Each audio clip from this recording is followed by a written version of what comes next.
금강경 쉬운 한글 구절 일상무상분. 먼저 개요를 한번 보겠습니다. 한번 한 구마라집본 한번 읽어보고 내용도 파악하죠. 수보리 의운하 수다원 능작신념 아득수다원과 부. 수보리어는 어떻게 생각하느냐. 흐름에 든 자는 내가 흐름에 든 과실을 얻었다고 하는 생각을 가지겠는가. 수보리언 물야세존 하이고 수다원 명의임류 이무소입 불입색성 향미촉법 시명수다원. 수보리가 답을 합니다. 그렇지 않습니다. 흐름에 든 자는 내가 흐름에 들었다는 과실을 얻었다고 하는 생각을 가지지 않습니다. 그것은 무슨 이유에서인가 하면 세존이시여 그는 어떤 법도 얻지 않았고 그래서 흐름에 든 자라고 불리는 것입니다. 형상을 얻은 것도 아니고 소리, 냄새, 맛, 촉감, 법을 얻지도 않았고 그래서 흐름에 든 자라고 부릅니다. 세존이시여 만약 흐름에 든 자가 나는 흐름에 들었다는 과실을 얻었다고 하는 생각을 한다면 그것은 바로 자아집착, 중생집착, 생명집착, 개인집착이 생긴 것입니다. 구마라집은 번역을 하지 않았습니다. 수보리의 이후나 사다함 능작신념 아득사다함과 부. 수보리언 불야세존 하이고 사다함 명일왕내 이실무왕내 시명사다함. 쭉 보면 자 사다함 한 번만 더 올 자는 나는 한 번만 더 올 것에 대한 과실을 얻었다고 하는 생각을 가지겠는가. 수보리가 그렇지 않습니다. 한 번만 더 올 자는 나는 한 번만 더 올 것에 대한 과실을 얻었다고 생각하지 않습니다. 무슨 이유에서인가 하면 한 번만 더 올 것이라는 성과를 얻은 그 어떤 법은 없습니다. 그래서 한 번만 더 올 자라고 부르는 것입니다. 수보리의 운하 아나함 능작신념 아득 아나함과 불. 수보리언 불야세존 하이고 아나함 명위불래 이실무불래 시고 명아나함. 세존께서 말합니다. 아라한이 나는 아라한이 되었다고 하는 생각을 가지겠는가. 수보리가 세존이시여 아라한은 나는 아라한이 되었다고 하는 생각을 가지지 않습니다. 그것은 무슨 이유에서인가 하면 아나함이라 이름하는 그 어떤 법도 없기 때문입니다. 그래서 아나함이라 부르는 것입니다. 만약 아나함이 나는 아나함이 되었다고 하는 생각을 가진다면 자아집착, 중생집착, 영혼집착, 개인집착이 있는 것입니다. 자, 여기 아나함인데 한글에 아라한이라고 잘못 쓴 것 같습니다. 수보리 의우나 아라한 능작신념 아득 아라한도불. 역시 아라한이 나는 아라한이 되었다고 하는 생각을 가지겠는가. 수보리언 불야세존 하이고 실무육법명 아라한 세존 약 아라한 능작신념 아득 아라한도 적이착 아인중생 수자. 수보리가 답을 합니다. 아라한은 나는 아라한이 되었다고 하는 생각을 가지지 않습니다. 무슨 이유에서인가 하면 아라한이라 이름하는 그 어떤 법도 없기 때문입니다. 그래서 아라한이라 부릅니다. 만약 아라한이 나는 아라한이 되었다고 하는 생각을 가진다면 그것은 자아집착, 중생집착, 영혼집착, 개인집착이 있는 것입니다. 세존 불설 아득 무쟁삼매인 중 최위 제1 시 제1 이욕 아라한. 무슨 이유에서인가 하면 세존이시여 열의 아라한 바르게 깨달은 분께서는 제가 다투지 않는 자들 중 제일이라고 지목하셨습니다. 세존 부작신념 아시 이욕 아라한. 세존 아약작신념 아득 아라한도. 세존적 불설 수보리 시요 아라한 아란나 행자. 이 수보리 실무소행 이명수보리 시요 아란나행. 저는 탐욕을 떠난 아라한이지만 나는 탐욕을 떠난 아라한이다라는 생각을 가지지 않습니다. 만약 난 아라한이 되었다고 생각했다면 열애께서 수보리는 좋은 가문의 아들이고 다툼이 없는 자들 중 제일이면서 어느 곳에도 머물지 않는다라고 선언하지 않았을 것입니다. 그래서 다투지 않는데 제일, 다투지 않는데 제일이라고 부르는 것입니다. 자, 개요는 여기까지 하고 이제 설명을 들어보죠. 자, 설명을 하겠습니다. 아까 나온 사다함, 흐름에 든 자라고 번역이 되는데 성자가 되는 흐름에 든 것을 말합니다. 지금 여기 나오는 게 흐름에 든 자, 한 번만 더 올 자, 다시 오지 않을 자, 아라한 이렇게 네 가지로 분류를 하는데 이 기준이 자, 불교에 10가지 족쇄가 있는데 그걸 몇 가지를 극복했느냐에 따라서 다르다. 자, 일단 개념은 한 번만 더 올 자는 수행이 높아져서 인간 세상에 한 번만 더 오는 것이고, 자, 흐름에 든 자는 7번을 더 윤회해야 하는 데 비해서 7번, 흐름에 든 한 번만 더 올 자는 한 번만 오는 거죠. 다시 오지 않을 자는 인간 세상에 다시는 오지 않는다. 10가지 족쇄 중 5가지를 극복한 상태다. 자, 그 다음에 아라한은 10가지 족쇄를 모두 극복했다는 겁니다. 자, 수행을 10가지 족쇄를 극복하는 단계로 제시하기 때문에 금강경은 초기의 대승불교 사상을 나타낸다. 지금 현재 불교를 보면 많은 계율과 수행의 단계가 있지만 초기 불교는 단순하게 10가지 족쇄만 제시합니다. 남방 불교에서는 아직도 통용되고 있죠. 자, 이 한 번만 흐름에 들었다, 한 번만 온다, 다시는 오지 않는다, 나는 아라한이다 이런 생각을 하면 그 사람은 그런 단계에 도달하지 못한 것이다. 이것도 금강경의 논리라 할 수 있겠죠. 혹은 비논리의 논리다. 우리가 통상적으로 논리적으로 이해가 안 된다.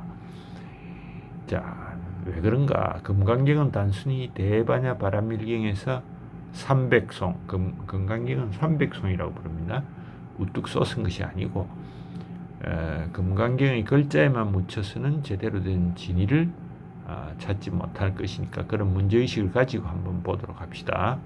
자, 이게 아까 읽은 것들이고 여기 보면 흐름에 든 자, 일례 임류라고 합니다. 임류,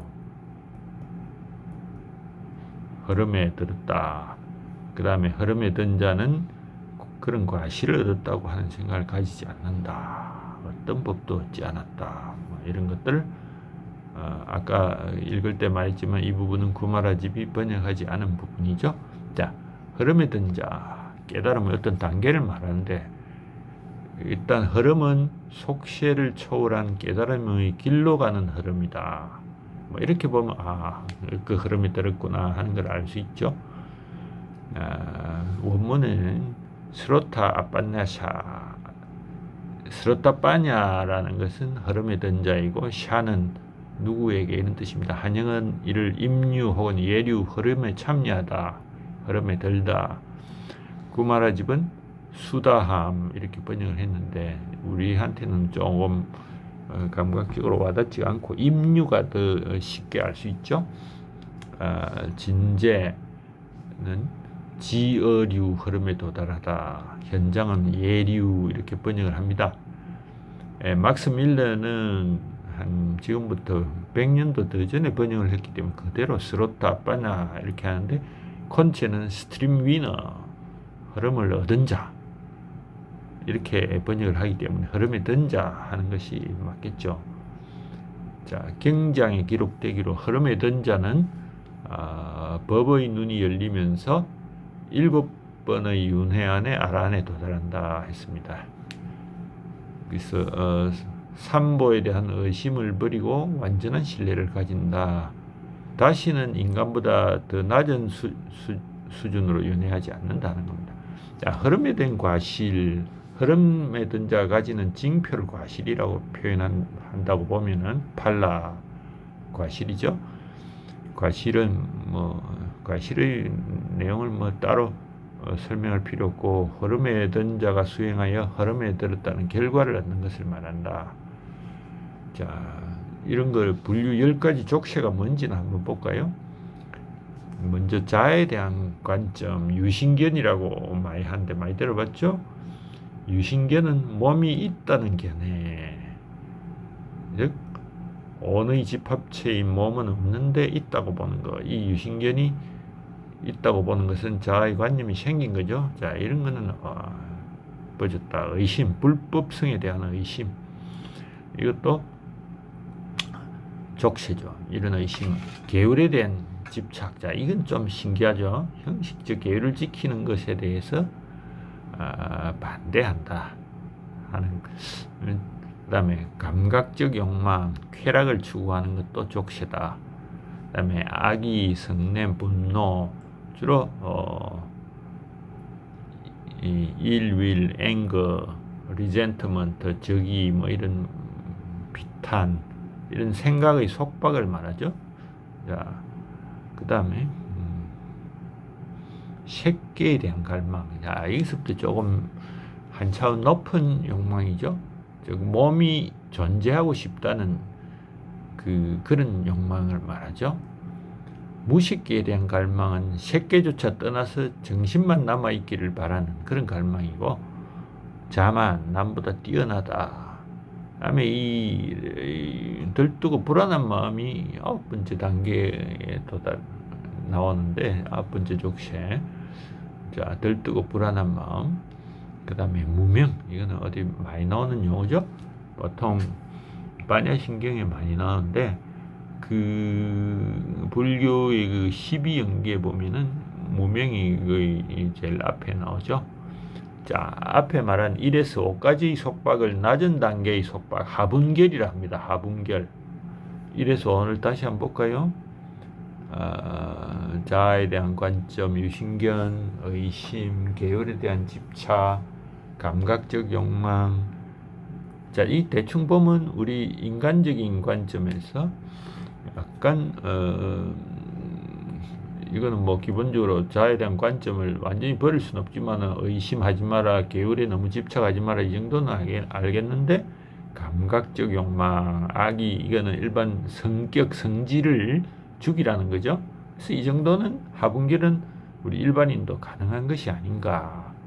그래서 이걸 낮은 단계, 그 다음에 높은 단계의 속박은 상분결. 이건 좀 어려운 거겠죠. 그래서 뭡니까? 색계에 대한 갈망. 우리 보통 사람 중에 존재하고 싶다, 혹은 그 존재도 떠나서 정신만 남아있고 싶다, 이런 욕망을 가진 사람은 참 드물죠. 다만 이제 자만, 들뜨고 불안한 마음, 이 사물의 본성을 보지 못하면 이거는 우리가 한번 추구해 볼 만하죠. 그래서 이러한 욕박 1에서 3까지의 단계를 극복한 경지를 흐름에 든 자다. 한 번만 더 올 자도 1에서 3이다. 자,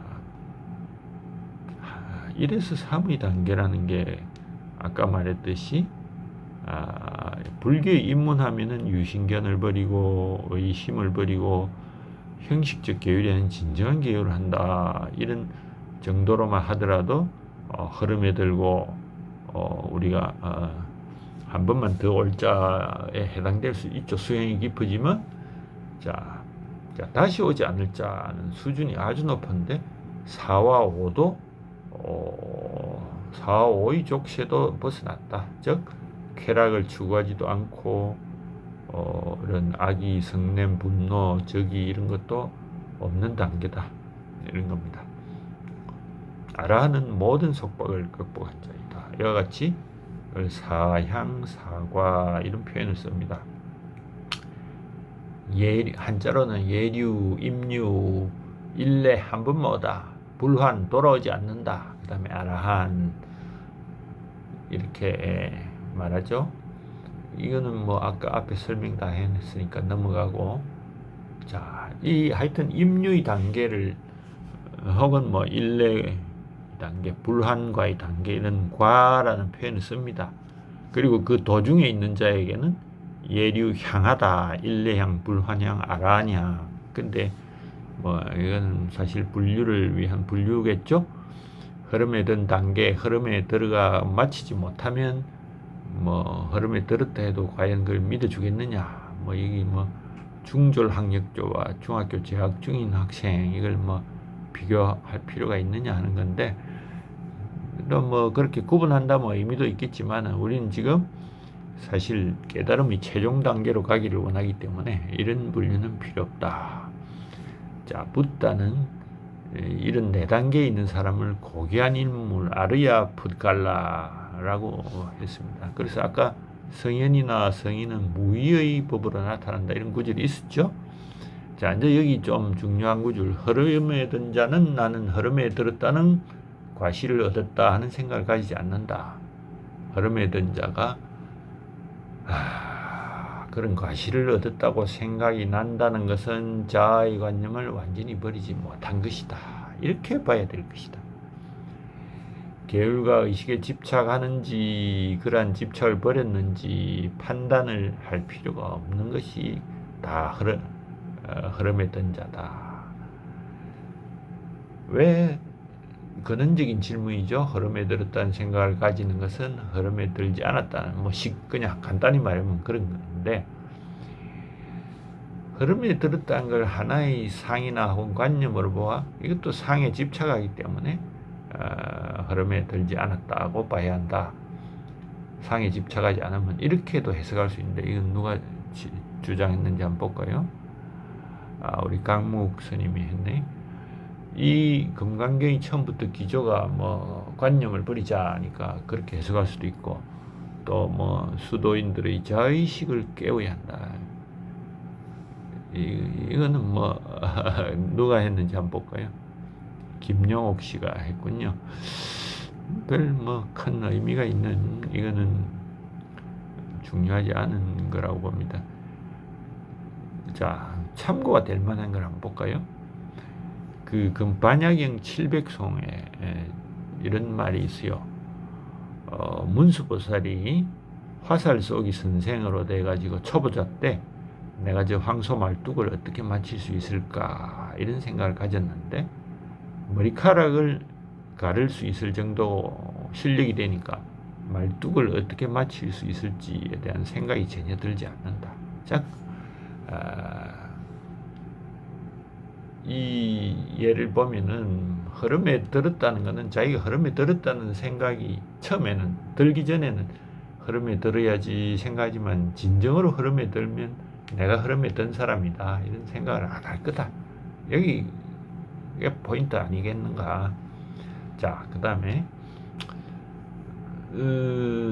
어떤 법도 얻지 않았다 이런 말을 했는데, 흐름에 들었으면 어떤 법도 얻지 않았고, 구말하지 임유라 이름하지만 들어간 바가 없다.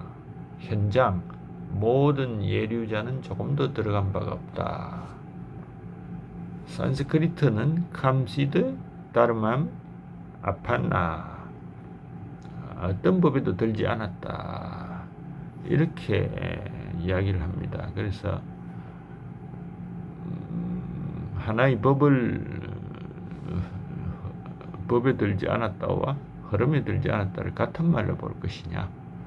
근데 콘체가 보면 not one any dharma, 막스 밀러 not obtained any particular state 이렇게 번역을 한글로 봐서 흐름에 들지 않았다는 것하고 법에 들지 않았다는 것을 같이 보면 되겠습니다. 그래서 흐름에 들지 않았다 라고 하는 이유는 흐름에 들었다고 의식할 필요가 없을 정도 되어야 흐름에 든 것이다 라고 보는 게 맞습니다. 그 다음에 형상을 소리 냄새 맛 촉감 법을 얻지도 않았고 그래서 흐름에 든 자다.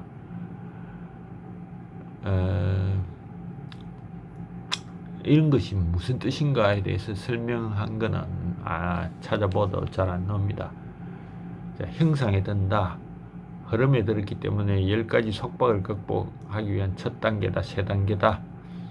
자, 형상이라는 물체에 든다는 것과 깨달음의 흐름에 드는 건 전혀 다른 의미죠.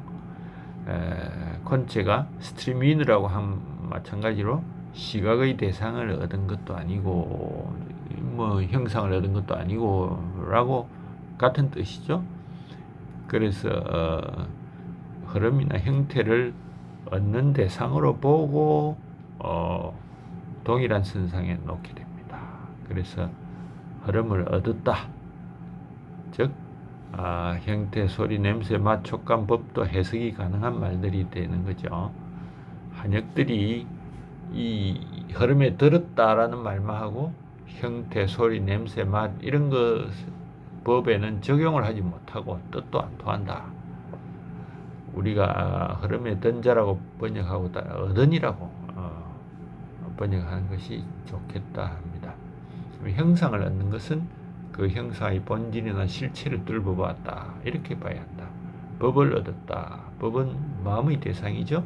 그래서 콘체는 object of mind, 밀러는 만질 수 없는 대상 이런 말을 씁니다. 그래서 이 부분은 그렇게 이해를 하면 되겠습니다.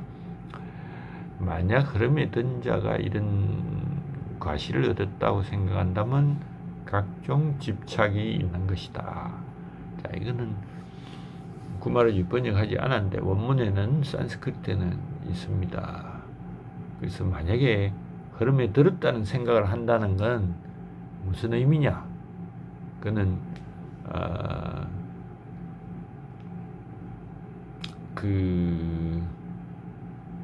아집 다른 그 현장 뭐 의정은 다 있죠. 유정집, 수자집, 경구치집 이런 말은 좀 설명을 했죠.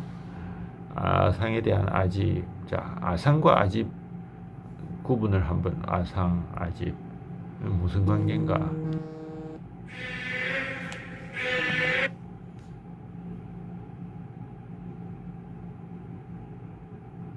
아뜨마 쌌냐 하고 아뜨마 그라호 두 개를 비교를 해봐야 되는데 그 문장이 나온 걸로 한번 봅시다. 아뜨마 쌌냐는 보살이라 불릴 자격이 없다. 흐름에 든 자가 흐름에 들어간 과실을 이뤘다고 생각하는 것은 자아집착이다. 아뜨마 그라호다. 이렇게 자아의 관념이 보통은 뭐 생기고 나서 그것에 집착한다. 우리가 그렇게 논리적으로 볼 수 있죠. 그래서 단순히 흐름에 든 자는 자아 집착을 버리고 집착을 하지 않는다 하더라도 자아의 관념이 생기지 않도록 하는 이중의 수행이 필요합니다. 그래서 자아의 관념이 생긴 상태보다 더 낮은 수준의 단계다. 자아의 관념은 notion of self, 자아의 집착은 seizing on self 이렇게 아집이라고 번역했는데 레드파이는 attached to self라고 했죠. 역시. 자, 그 다음에 한 번만 더 옳자. 이거는 내용이 너무 많아서 오늘은 여기까지만 하고 한 번만 더 옳자는 또 다음에 하도록 하죠.